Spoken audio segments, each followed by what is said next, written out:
அனைவருக்கும் வணக்கம். உங்கள் டேஸ்ட் வேற லெவல் சேனல்ல இன்னைக்கு நம்ம பார்க்க போற dish gulab jamun.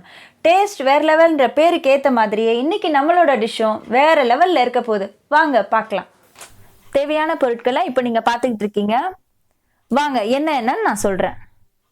First gulab jamun mix, sugar syrup பண்ணுறதுக்கு 500 கிராம் சர்க்கரை, 1 டம்ளர் தண்ணி, 2 ஸ்பூன் பால், கலருக்காக நான் கேசரி பவுடர் எடுத்திருக்கேன், அப்புறம் ஆஃப் லெமன், ஃப்ளேவருக்காக 2 ஏலக்காய் நசுக்கி வச்சுருக்கேன்.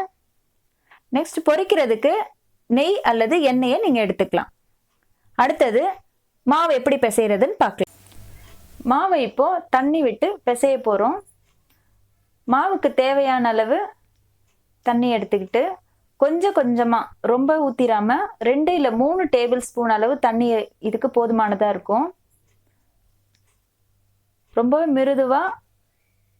மெதுவாக பிசைஞ்சிட்டே இருந்தோம் அப்படின்னா நல்ல ஒரு சாஃப்டான ஒரு பதத்துக்கு வர வரைக்கும் நம்ம பிசைஞ்சு எடுத்துக்கணும். இந்த பதத்தில் மாவு நமக்கு கிடைக்கும். இந்த பதத்தில் மாவு நம்மளுக்கு இப்போ கிடைக்கும். இதுக்கப்புறம் கையில் லேசாக நெய்யை தடவி சின்ன சின்ன உருண்டைங்களை உருட்ட ஆரம்பிக்கணும். அப்படி உருட்டும் போது மாவை கொஞ்சம் அழுத்தின மாதிரி உருட்டி அதில் வீரல் விடாத அளவுக்கு நம்ம பால்ஸ் பண்ணி வச்சுக்கலாம். அப்போ தான் நம்ம நெய்யிலையோ இல்லை எண்ணெயிலையோ பொரிச்சு எடுக்கும்போது உருண்டைகள் உடையாமல் வீரல் விடாமல் ரொம்ப அழகாக கிடைக்கும். அதுக்கப்புறம் 10 இல்லை 15 உருண்டைகள் ஃபர்ஸ்ட் நம்ம உருட்டி வச்சுக்கலாம். அடுத்தது இப்போ நம்ம சுகர் சிரப் பண்ண போகிறோம். சுகர் சிரப் பண்ணுறதுக்கு 500 கிராம் சர்க்கரை எடுத்து வச்சோம் இல்லைங்களா, அது ஒரு பேனில் போட்டுட்டு 1 டம்ளர் தண்ணியை நம்ம ஊற்றி நல்லா மிக்ஸ் பண்ணி விடணும். இப்போது அது நல்லா கொதிச்சு சர்க்கரை கரையிற வரைக்கும் நம்ம வெயிட் பண்ணணும். கரைஞ்சிட்ருக்கு.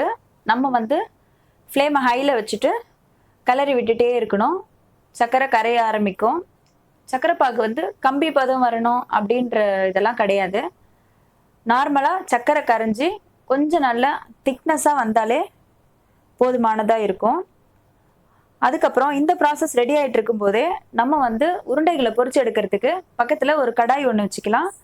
அந்த கடாயில் 200 கிராம் அளவு நெய் நான் இப்போ எடுத்துக்க போகிறேன். நெய்க்கு பதிலாக எண்ணெய் யூஸ் பண்ணுறவங்களும் பண்ணிக்கலாம்.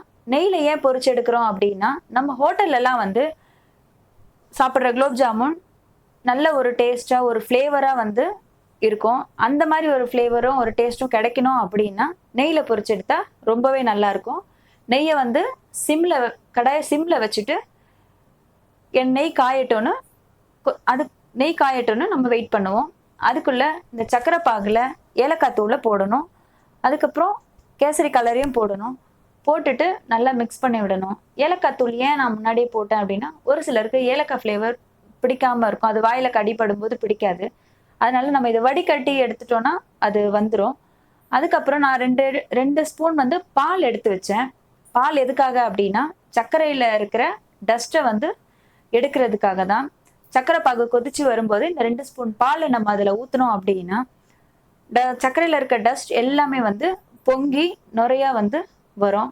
அந்த மாதிரி வந்ததுக்கப்புறம் சிம்மில் வச்சுட்டு நம்ம சர்க்கரை பாகை வடிகட்டி தனியாக திரும்பவும் எடுத்து கொஞ்சம் லோ ஃப்ளேமில் வச்சு ஹீட் பண்ணிக்கலாம். அதுக்கப்புறம் லெமன் காமிச்சிருந்தேன், ஒரு ஆஃப் லெமன். அந்த லெமன் எதுக்காக அப்படின்னா, சர்க்கரை பாகு ஆறுனதுக்கப்புறம் அந்த ஓரம்லாம் பாத்திரத்தோட ஓரத்துலலாம் கட்டிப்பட்டு கொஞ்சம் ஒரு மாதிரியாக நரன்ட்டு சர்க்கரை கட்டி ஆகிடும். அந்த மாதிரி ஆகாமல் இருக்கிறதுக்கு நம்ம இந்த லெமனை அதில் போட்டு வச்சிட்டோம் அப்படின்னா நம்மளுக்கு கிறிஸ்டலைஸ் ஆகாமல் இருக்கும். இதே சமயத்தில் கடாயில் 10 உருண்டைகளாக போட்டு நம்ம குலோப் ஜாமுனை பொரிச்சு எடுக்க ஆரம்பிச்சாச்சு. பாருங்கள், குலோப் ஜாமுன் எவ்வளோ அழகாக ப்ரௌன் கலரில் சூப்பராக ரெடி ஆகிட்டு இருக்குன்னு பாருங்க. இது கோல்டன் ப்ரௌன் வர அளவுக்கு நம்ம மெதுவா திருப்பி போடணும். போட்ட உடனே வந்து இதை திருப்பி விட்டோம் அப்படின்னா உடைஞ்சு போயிடும். உடைஞ்சிடுச்சுன்னா அது பார்க்கவே அழகா இருக்காது. அதனால மெதுவா கொஞ்சம் கொஞ்சமா போட்டு திருப்பி எடுத்து நம்ம வேற ஒரு பிளேட்ல இதை வந்து ட்ரான்ஸ்ஃபர் பண்ணிக்கலாம். இப்போ இந்த உருண்டைகளும் வந்து சூடா மிதமான சூடுல இருக்கிற வரைக்கும் பொரிச்சு எடுத்துட்டு, அதுக்கப்புறம் சக்கரை பாகம் ஓரளவு மிதமான சூடுல இப்ப நம்ம பண்ணி வச்சதுனால அதுவும் ஆறி இருக்கும். அப்ப ஆறி இருக்கும்போது மிதமான சூடுல அதுவும் இருக்கும். அப்ப இந்த உருண்டைகளை அதுல போடும்போது அந்த சூட்டோட இந்த உருண்டைகளோட சூடும் சேர்ந்து குலோப் ஜாமுன் வந்து நல்லா அந்த ஜீரா சிரப்பை இழுத்து நல்ல ஒரு சாஃப்டான குலோப் ஜாமுன் நம்மளுக்கு வந்து கிடைக்கும். இப்போ ஜீரா சிரப்ல இருக்க அந்த லெமனை வந்து நான் வெளியே எடுத்துடுறேன். லெமன் போடுறதுனால வந்து புளிப்பாயிடும் அப்படின்லாம் நீங்க யோசிக்காதீங்க. அதெல்லாம் எதுவுமே ஆகாது. ரொம்ப நல்லா இருக்கும். இப்போ கொஞ்சம் கொஞ்சமா வந்து நான் உருண்டைகளை போட ஆரம்பிச்சுட்டேன். சுகர் சிரப்ல இது ஊறி எடுத்து சாப்பிடும்போது அவ்வளோ டேஸ்டா இருக்கும். இந்த உருண்டெல்லாம் ப்ரௌன் கலர்ல, இந்த கோல்டன் ப்ரௌன், இன்னும் கொஞ்சம் டார்க் ப்ரௌன் கலர்ல இருக்கும்போது ரொம்பவே பார்க்கவே எவ்வளோ அழகா இருக்கு பாருங்க. இப்ப நம்ம போட்ட சைஸ் இல்லாம இது நல்லா ஒரு 2 ஹவர்ஸ் நல்லா ஊறினதுக்கு அப்புறம் கொஞ்சம் நல்லா பெருசு பெருசா நம்மளுக்கு கிடைக்கும். இதை ஒரு பவுலுக்கு நம்ம வந்து டிரான்ஸ்ஃபர் பண்ணிக்கலாம். சுகர் சிரப்போட இனிப்பு நல்லா சாப்பிடுறவங்களா இருந்தா இந்த சுகர் சிரப்போட சேர்த்து சாப்பிட்றதுக்கு ரொம்ப நல்லா இருக்கும். இனிப்பு வேண்டாம் அப்படின்னு நினைக்கிறவங்க 2 ஹவர்ஸ் கழிச்சு இது ஊறினதுக்கு அப்புறமா எடுத்து குலோப் ஜாமுன் வெறும் ட்ரையா எடுத்து இதை தனியா ஒரு பாக்ஸ்ல போட்டு ஃப்ரிட்ஜில் வச்சிட்டோம் அப்படின்னா 2-3 டேஸ் நல்லா வச்சு சாப்பிட்ற மாதிரி இருக்கும். எனக்கு ரொம்ப பிடிச்ச ஸ்வீட் அப்படின்னா அது குலோப் ஜாமுன் தான். இது வந்து செய்யறதுக்கு ரொம்ப ஈஸியா இருக்கும். எப்போ ஸ்வீட் சாப்பிடணும்லாம் தோணுதோ அப்போ உடனடியா இந்த ஸ்வீட்டை நான் வந்து பண்ணுவேன். அதனால தான் இதை இன்னைக்கு நான் வீடியோவா உங்களுக்கு போட்டிருக்கேன். இப்போ பாருங்க, குலோப் ஜாமுன் மேலே நான் வந்து பாதாம் பொடி பொடியா நறுக்கி போட்டிருக்கேன். போட்டு டெக்கரேஷன் பண்ணியிருக்கேன். இப்போ இது வந்து ஆப்ஷனல் தான். இது வேணும்னா போடலாம், இல்லைன்னா போடணும்னு கூட அவசியம் இல்லை.